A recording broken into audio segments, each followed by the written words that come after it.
G'day. Today I'm going to be making a kolsch.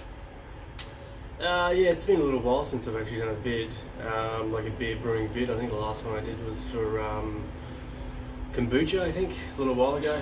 I don't know exactly when, but yeah, that was a few months ago. Yeah, I guess in the past with my videos I haven't been overly happy with the end results, so I guess that's why I haven't really posted any videos. But I think what's actually happened, like the most recent brew that I did was a Brooklyn Brown Ale clone, and that one came up like 8 points above the original gravity for the recipe. And what I actually did, instead of concentrating on brewhouse efficiency, I upscaled my recipe to meet the original gravity as per the recipe. But yeah, a little bit of a disaster day to start things off with that one. The kettle was actually plugged in to the wall while I was mashing in, because I do brew in a bag. And yeah, unfortunately, I won't mention who, but someone turned on the PowerPoint thinking that it was a washing machine, and yeah, burnt a hole in the brew in a bag. So, but that leads me into what I've actually bought. Bought a couple of new items. So hop spider, which I'm looking forward to using, from Kegland. That's going to be good. Looks pretty fancy, and yeah, one of these brew in the bags, nylon jobbies. So yeah, should be good. Hopefully I don't have to buy any more things for the rest of the year brewing wise. Yeah, going to be using Nottingham yeast. Sorry, I'm jumping all over the place. Nottingham yeast for the recipe. Recipe calls for 4.9 kilos of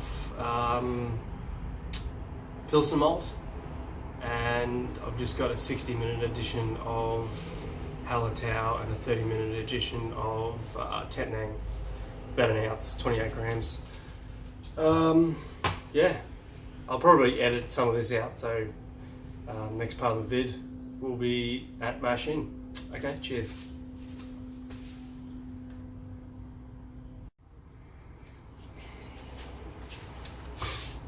Okay, we've just mashed in.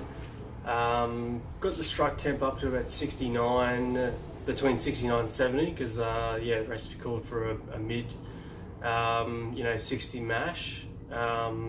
So recipe called for a 65-degree mash, but we've actually mashed in at 67. So we'll see if the higher temps make any difference with the mash and pre-boil gravity. So yeah, next part of the vid, we'll come to that part.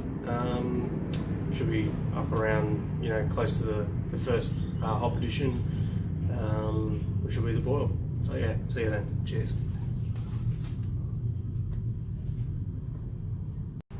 Okay, coming up to the boil, pre-boil gravity was 1048, recipe calls for 1039, so yeah, 9 points above. We'll see what we end up with post-boil.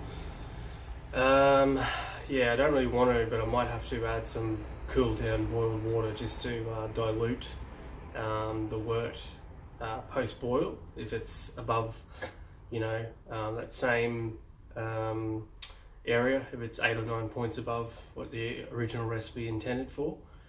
Purely for the fact I don't really want to have a kolsch that's too alcoholic sort of thing. I just want to have like a session kolsch.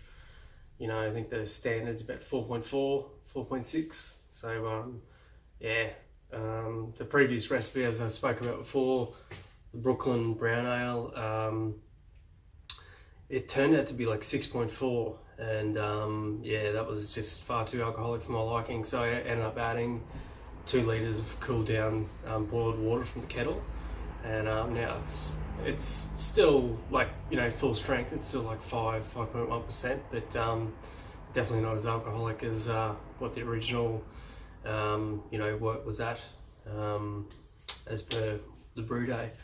So yeah, just have to keep an eye on post boil. nearly coming up to a boil now, so next part of the vid, I guess I should be transferring through the wort chiller and then getting ready to pitch the yeast. Cool, thanks.